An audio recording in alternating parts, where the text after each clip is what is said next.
Hi అండి. అందరికీ నమస్కారం. Welcome to my channel. ఈ వీడియోలో ఏపీ ప్రభుత్వ ఉద్యోగ పెన్షనర్ల ఉద్యోగ సంఘాలు మరియు యూనియన్ల జీతాల్లో పెన్షన్ల దోపిడీలైతే ఈ విధంగా ఉన్నాయి. ఈ వీడియోలో తెలుసుకుందాము.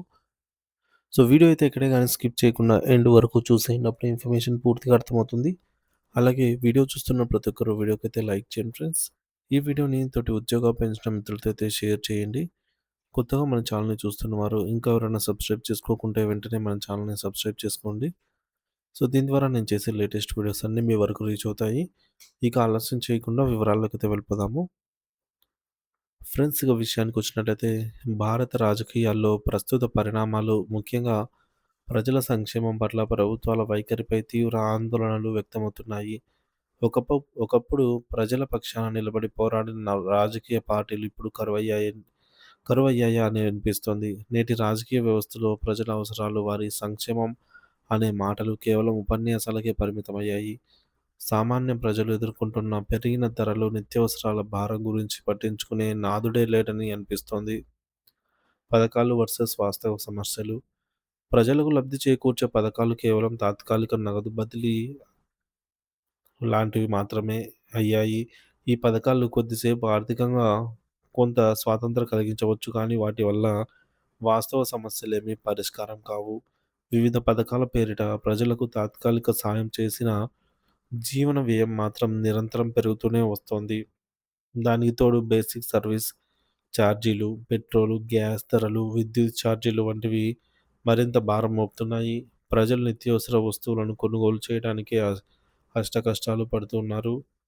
ఉద్యోగుల ప్రయోజనాలు, ప్రజలకు లాభం. ప్రభుత్వాలు ఉద్యోగులకు కరువు భత్యాలు, డిఏ మరియు పే రివిజన్ కమిషన్లు, పీఆర్సీ వంటివి ఇస్తున్నప్పటికీ వాటి ప్రభావం చివరికి ప్రజలపైనే పడుతోంది. ఉద్యోగుల వేతనాలు రెగ్యులర్‌గా పెరుగుతూ ఉండటం వల్ల ఈ లాభం ప్రతిసారి ప్రజలపై పన్నుల భారం రూపంలో వచ్చి చేరుతోంది. ఆదాయ వనరులు లేక ప్రజల మీద పన్నులు, సురక్షిత సేవలపైన అదనపు ఛార్జీలు పెంచుతూ మధ్యతరగతి ప్రజల జేబు ఖాళీ చేస్తూ ఉన్నారు.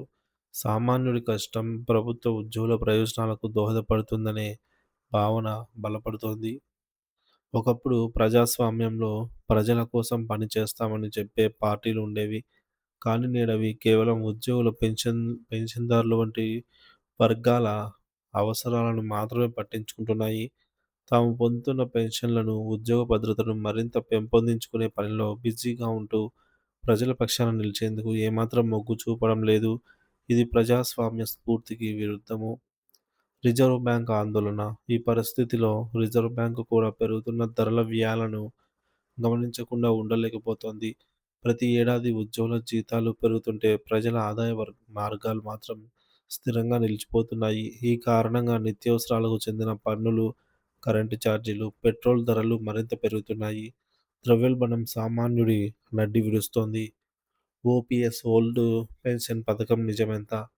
ఓపీఎస్ పేరుతో సొంత ప్రయోజనాలను సాధించుకునేలాగా రాజకీయ నేతలు సైతం వ్యవహరిస్తున్నారు. దీనివల్ల ఉద్యోగులు తమ భవిష్యత్తును సురక్షితం చేసుకుంటున్నారు గానీ, దీని తాలూకా భారం ప్రజలపై పడుతుందనే సంగతి ఎవరికీ పట్టడం లేదు. దీర్ఘకాలికంగా రాష్ట్ర ఆర్థిక వ్యవస్థపై పడే ప్రతికూల ప్రభావాలను విస్మరిస్తున్నారు. ఈ విధంగా ప్రజలను మర్చిపోయి ఉద్యోగులు, రాజకీయ నేతలు తమ ప్రజా ప్రయోజనాలకు పరిమితం కావటం వల్ల ప్రజాస్వామ్యం అనేది కేవలం ఒక మాటగా మాత్రం మిగిలిపోతుంది. నిజమైన ప్రజా సంక్షేమం కోసం సామాన్యుడి కష్టాలు అర్థం చేసుకొని వారి కోసం నిలబడే పార్టీలు రావాల్సిన అవసరం ఇప్పుడు మరింత అనిపిస్తోంది. ప్రజలు తమ ఓటు హక్కును విజ్ఞతతో ఉపయోగించి నిజమైన సేవకులనైతే ఎన్నుకోవాలి.